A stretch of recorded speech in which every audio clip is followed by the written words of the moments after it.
Soif Bar à Vin, c'est l'aboutissement d'un long processus, c'est le travail de toute une vie.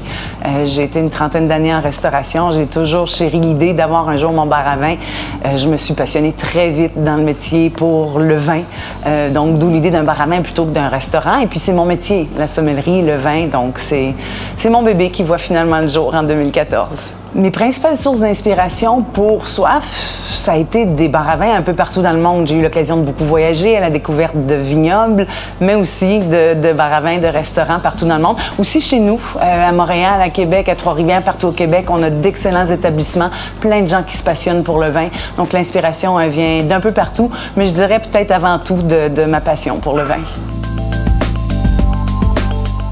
Un bar à vin, c'est ni un bar, ni un restaurant. Je dois souvent l'expliquer parce que quand on dit bar, les gens pensent tout de suite, OK, c'est un bar ouvert tard la nuit où on sert toutes sortes de choses à boire, les gens viennent danser. Non, ça reste quand même un lieu de plaisir, de partage où on vient pour découvrir le vin. Donc, un bar à vin, c'est sûr, le focus est sur le vin, sur une sélection pas nécessairement hyper grande, mais intéressante, où les gens viennent faire des découvertes. On leur sert pas les vins qu'ils trouvent tous les jours, qu'ils achètent tous les jours. C'est vraiment un peu un voyage à travers le monde, la planète du vin qu'on espère offrir. Et puis par rapport à un restaurant, mais c'est une offre de nourriture peut-être plus simple, plus limitée. On cherche à avoir, on veut de la nourriture pour aller avec le vin parce que les deux vont main dans la main, mais l'accent reste principalement sur le vin. On nous demande souvent si c'est le vin qui inspire la cuisine ou si c'est la cuisine qui inspire le vin. Je dirais que c'est un peu un joyeux mélange des deux.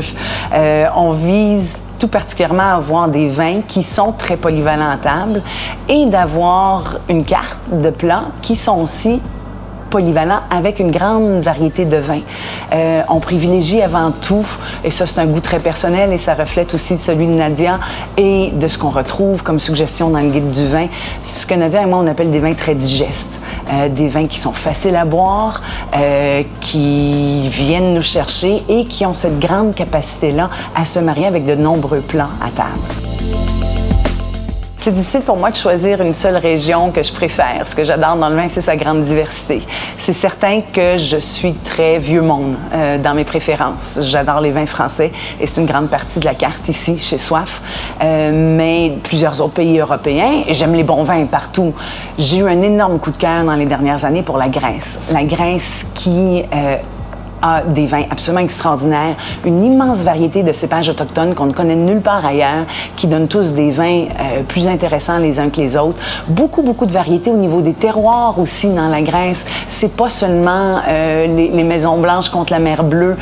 C'est un pays très montagneux, donc qui donne lieu à beaucoup de terroirs différents.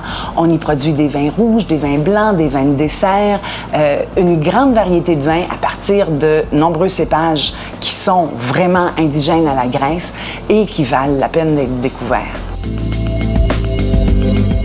Les accords mets-vins, ce n'est pas une science exacte, même si on peut le décortiquer de façon scientifique et l'exercice est très intéressant et on aime tous le faire, mais à la base, ce qui compte le plus, c'est le plaisir et j'ai une règle très simple qui devrait être à la base de tous les accords mets-vins. Quand on mange ce qu'on aime et qu'on boit ce qu'on aime en bonne compagnie, ça, c'est un accord parfait.